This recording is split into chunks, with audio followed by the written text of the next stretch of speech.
Assalamualaikum dan salam sejahtera. Saya Hafiz Omar. Semalam turun naik pasaran meningkat di tengah penerbitan berita penting dari kawasan Euro, termasuk keputusan ECB mengenai kadar faedah dan laporannya mengenai dasar moneteri.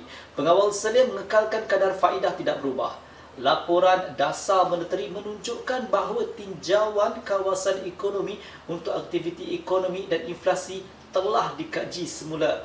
Walau bagaimanapun, mata wang Eropah gagal membuat pergerakan kenaikan yang ketara ketika penerbitan berita. Kemudian Amerika Syarikat melaporkan harga pengguna. Peningkatan inflasi baru-baru ini ternyata tidak begitu ketara seperti bulan lalu.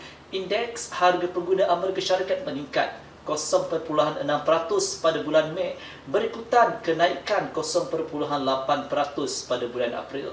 Namun data tersebut melebihi jangkaan ahli ekonomi. Secara tahunan, indeks harga pengguna melonjak sebanyak 5.0%. Ini menunjukkan bahawa tekanan inflasi tetap meningkat. Menurut Carta Perdagangan, dapat dilihat bahawa tahap 1.2177 bertindak baik sebagai sokongan dan garis tengah sideways channel semasa. False breakout pada tahap ini akan memberi peluang kepada pedagang untuk membuka posisi beli untuk mengheret harga ke tahap rintangan 1.2215. Dari kawasan ini, sekiranya berlaku false breakout, saya mengesyorkan anda untuk jual dengan harapan ia dapat kembali ke tahap 1.2177 sekiranya harga turun di bawah 1.2177.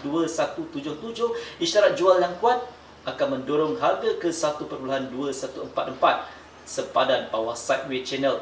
Begitu juga kita boleh mempertimbangkan posisi beli untuk mencapai 1.2177 hanya sekiranya berlaku false breakout dari kawasan ini.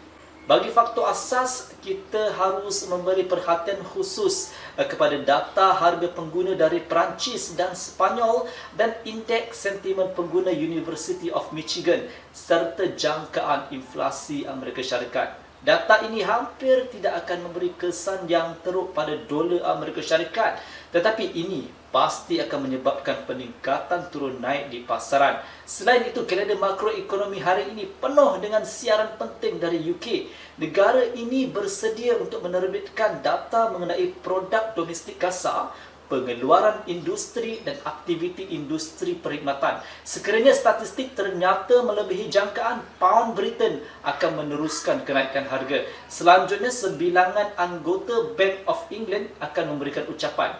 Ini juga boleh memberi kesan kepada dinamika pound sterling. Hari dagangan sebelumnya ditandai dengan momentum kenaikan yang kuat dan beberapa isyarat untuk memasuki pasaran. Pasangan pound dolar hampir menghampiri sempadan atas julat sideways yang besar sekiranya harga menembusi dan bersatu di atas 1.4196. Harga kemungkinan akan naik ke tahap 1.4241. Terdapat kemungkinan untuk membuka posisi jual ketika waktu pemulihan di kawasan ini yang bertujuan untuk mendapatkan pembetulan intraday 20 hingga ke 25 pips. Sekiranya berlaku false breakout di 1.4196, pedagang akan dapat dilihat akan melakukan penjualan dengan tujuan untuk mencapai 1.4156. Sekiranya statistik UK berubah-ubah, harganya dijangka turun ke tahap 1.4156. Penembusannya akan membolehkan pound Britain turun ke arah 1.4121 dan 1.4086. Dari dua tahap ini, peserta pasaran mungkin akan mencuba untuk mendapatkan kenaikan 15 hingga ke 20 pips. Sebagai alternatif, sekiranya berlaku false breakout di 1.4156, pasangan pound dolar cenderung untuk mendapat keuntungan menembus 1.4196 dan kemudian mendekati 1.4241. Sekian video analisis dari saya, Hafiz Omar.